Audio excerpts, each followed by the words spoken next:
Alors historiquement, on a très rapidement eu besoin de faire des traces, de récupérer de l'information, tout simplement pour différents objectifs. Et un objectif global qu'on peut appeler pour les traces, c'est avoir un retour sur une activité. À un moment, vous avez une activité qui est faite par une ou plusieurs personnes, c'est pas forcément solo, ça peut être collaboratif. Vous avez besoin d'avoir un retour sur cette activité pour savoir si cette activité s'est passée correctement, qui a fait quoi, à quel moment, etc. Donc il y a différentes méthodes qui ont été mises en place depuis longtemps, comme je disais, pas forcément numériques. Et donc les premières choses qu'on a utilisées, notamment dans le cadre de la recherche, c'est des observations in situ. Donc il y a des personnes qui venaient observer une expérimentation, un enseignement, une activité quelconque, et puis prenaient des notes, regardaient comment les gens interagissaient, et puis à l'issue de ça, on analysait ces informations, et puis on en déduisait un certain nombre de choses, on faisait évoluer l'activité en fonction de ça. La deuxième méthode pour avoir un retour sur l'activité, c'est des éléments qui sont très utilisés, notamment en infocom, c'est les interviews. Donc on prépare des questionnaires, et puis à la fin d'une activité, on interroge les gens, et puis on leur pose des questions sur l'activité, comment ils l'ont vécu, ce qu'ils ont compris, etc. Et donc ça nous permet d'avoir justement ce retour qu'on cherche à obtenir sur l'activité. Donc avec ces interviews, le problème c'est que ça prend du temps, c'est ponctuel, on doit avoir à la fin d'une séance différentes personnes qu'on va interroger, mais on ne peut pas interroger tout le monde, surtout qu'on a des centaines de personnes. Donc après il y a une autre méthode qui est les questionnaires.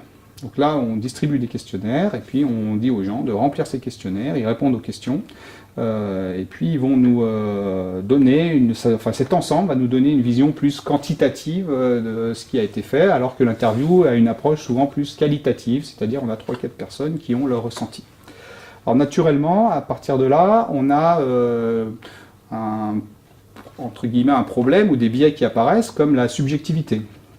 On peut avoir très bien des gens qui ont très bien apprécié l'activité, c'était super intéressant, il y a plein de choses qui se sont passées, etc. Mais ils n'ont rien appris. Donc ils vont avoir un avis très positif sur ce qu'ils ont fait, mais on va s'apercevoir, si on regarde les résultats, que finalement, ils n'ont pas appris grand-chose.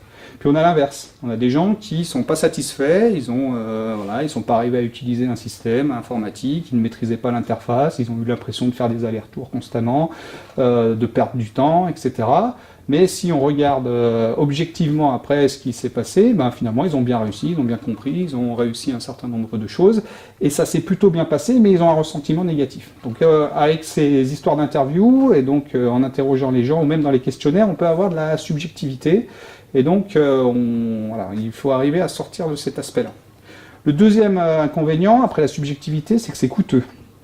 Coûteux, pourquoi? Parce qu'on fait non seulement l'activité, mais après, il faut interroger les gens, il faut passer du temps, et puis ensuite, il faut analyser. Alors, si on filme les gens et on fait des interviews ou on les enregistre, ça passe énormément de temps pour ensuite, a posteriori, leur analyser tous ces rushs, et puis à en tirer une substantifique moelle de l'information sur l'activité qui s'est déroulée.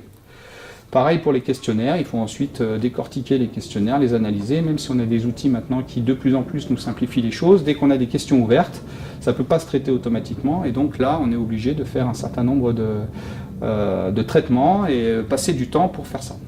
Le troisième problème qui est lié à ça, c'est que c'est souvent maintenant inadapté pour un certain nombre d'activités, puisqu'on veut des activités qui nous donnent de l'information tout de suite. Donc on veut un retour instantané et on ne peut pas se permettre de dire je vais faire mon activité, elle se passera peut-être mal, c'est très coûteux à mettre en place pour des centaines de personnes, et puis on a commis une erreur, il y a quelque chose qui s'est mal passé, il y a un problème technique, etc. Et puis donc c'est pas grave, on va analyser a posteriori ce qui s'est passé, puis on verra l'année prochaine ou on en refera une autre.